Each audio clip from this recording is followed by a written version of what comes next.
तो आखिरकार ईरान की ताकत के सामने अमेरिका ने हार मान ली। शुरुआत में जो बड़े बड़े दावे किए गए थे वो अब हवा में उड़ते नजर आ रहे हैं। अमेरिका अब अपना ठीकरा इजराइल पर फोड़ने लगा है। नौबत यहां तक आ गई है कि अमेरिकी उपराष्ट्रपति जेडी वेंस और इजरायली प्रधानमंत्री बेंजामिन नेतन्याहू के बीच फोन पर जमकर तू-तू मैं हुई है। इस बातचीत के दौरान वेंस ने नेतन्याहू को लताड़ लगाई कि उन्होंने ईरान को बहुत कमजोर देश बताकर अमेरिका को इस जंग की आग में ढकेला था, लेकिन ईरान असल में बहुत ताकतवर देश निकला। ईरान की मिसाइलों ने अमेरिका को बहुत नुकसान पहुंचाया है। दोस्तों, इधर जेडी वेंस और नेतन्याहू के बीच तीखी नोकझोंक हुई और उधर अमेरिकी सांसद ने ट्रंप के एक्शन को पागलपन कह दिया है। खबर है कि भूख से अमेरिकी नागरिक तड़प रहे हैं, दाने दाने के लिए मोहताज हो गए हैं। सारी खबरें आपको बताऊंगी, लेकिन सबसे पहले जेडी वेंस और नेतन्याहू के बीच छिड़ी जंग की बात करते हैं, जिससे जंग से पहले ईरान को लेकर इजराइल और अमेरिका ने क्या इरादा बनाया था उसका पर्दाफाश हुआ है। दोस्तों, जिस तरह से ईरान अमेरिका को तबाह कर रहा है, इससे ट्रंप की सारी हेकड़ी निकल चुकी है। सुपर पावर होने के बावजूद ईरानी मिसाइलों को इंटरसेप्ट करना अमेरिका के बस की बात नहीं है। पहले ही ईरान अमेरिकी सेना को अपनी जान बचाने के लिए होटलों में ठहरने को मजबूर कर चुका है और अब सऊदी अरब में जो हमला हुआ है वो अब तक का सबसे बड़ा हमला बताया जा रहा है। खुद अमेरिका की तरफ से खबर कंफर्म किया गया है कि ईरानी हमले से 12 अमेरिकी सैनिक घायल हुए हैं। ये तस्वीर सऊदी अरब के प्रिंस सुल्तान एयरवेज की है। इधर वाली हमले के पहले की है, दूसरी साइड वाली हमले के बाद की है, जिसमें साफ दिख रहा है कि अमेरिकी प्लेन तबाह हुए हैं।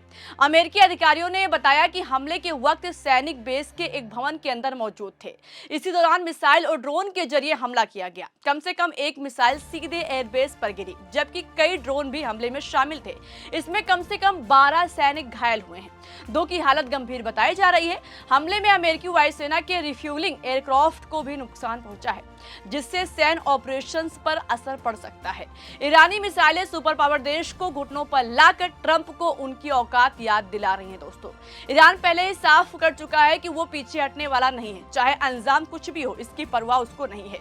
तो फिलहाल अमेरिका ईरान पर हमला करके कितना पछता रहा है, इसका अंदाजा आप इस बात से लगा सकते हैं कि अमेरिकी उपराष्ट्रपति जेडी वेंस का कहना है कि अमेरिका ने ईरान पर हमला नेतन्याहू के बहकावे में आकर किया था।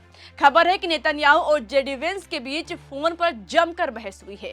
वेंस ने सीधे तौर पर नेतन्याहू के उन दावों पर सवाल उठाए हैं जो युद्ध से पहले किए गए थे, खासकर ये दावा कि ईरान में सत्ता परिवर्तन आसान होगा और वहां आंतरिक विद्रोह भड़क सकता है। एक अमेरिकी अधिकारी ने बताया कि ईरान युद्ध से पहले नेतन्याहू ने ट्रंप से ईरान में सत्ता परिवर्तन को काफी आसान बताया था। नेतन्याहू की तरफ से बड़े ओवर कॉन्फिडेंस में कहा गया था कि ईरान की सरकार कमजोर है और थोड़े दबाव में ही वहां बड़ा बदलाव आ सकता है, लेकिन जमीनी हालात इससे बिल्कुल अलग निकले। ईरान को जितना कमजोर समझा गया था वो उससे ज्यादा ताकतवर निकला और अमेरिका को जमकर नुकसान पहुंचाया। बताया जा रहा है कि जेडी वेंस ने साफ कहा है कि नेतन्याहू के कई अनुमान बहुत ज्यादा आशावादी थे, खास तौर पर ये उम्मीद कि युद्ध से ईरान के अंदर जनता सरकार के खिलाफ खड़ी हो जाएगी, पूरी तरह गलत साबित हुई है।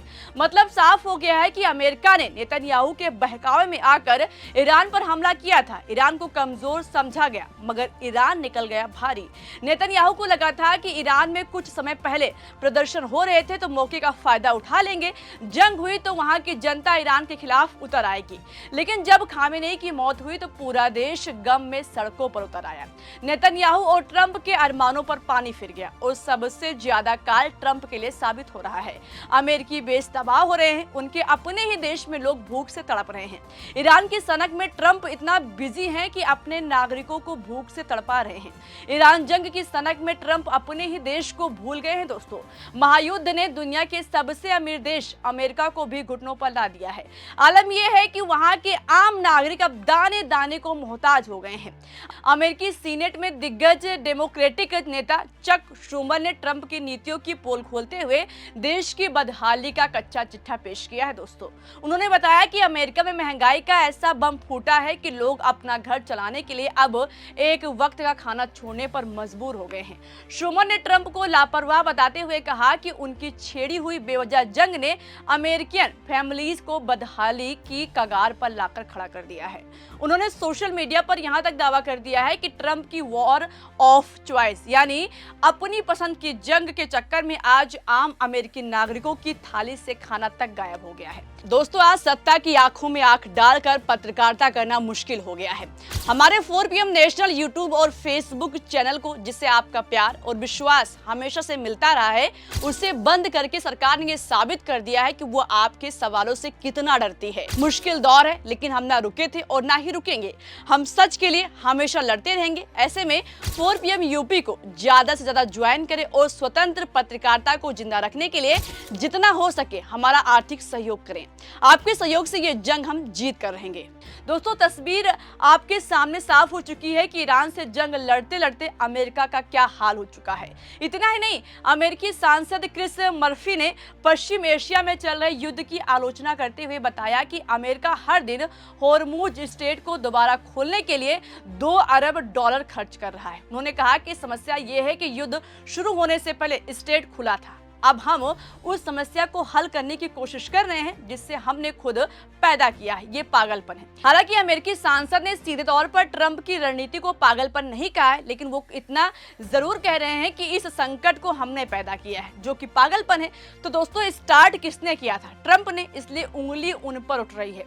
1 महीने के युद्ध में साफ हो चुका है कि सुपर पावर देश की असल में औकात कितनी है। ईरान के सामने अमेरिका घुटने टेकने को मजबूर नजर आ रहा है। अमेरिकी नागरिक एक वक्त का खाना छोड़ने को मजबूर हो रहे हैं। अमेरिकी सैनिकों को ईरान चुन-चुन कर निशाना बना रहा है, अमेरिकी बेस को तबाह कर रहा है। देखने वाली बात होगी कि क्या सुपर पावर देश अमेरिका युद्ध रोकने के लिए कोई और रास्ता निकालेगा या फिर ईरान से मार खाता रहेगा। और अगर युद्ध पर विराम नहीं लगा तो अमेरिका को अभी आगे कितनी बर्बादी झेलना पड़ेगा। आपको क्या लगता है? आपकी जो भी राय हो, अपनी राय कमेंट बॉक्स में हमें जरूर बताइएगा। अभी के लिए इस खबर में इतना ही। अगर आपको खबर पसंद आई हो तो वीडियो को लाइक और शेयर करना मत भूलिएगा। मेरा नाम शिवानी पांडे और आप देखते रहिए 4 PM। नमस्कार।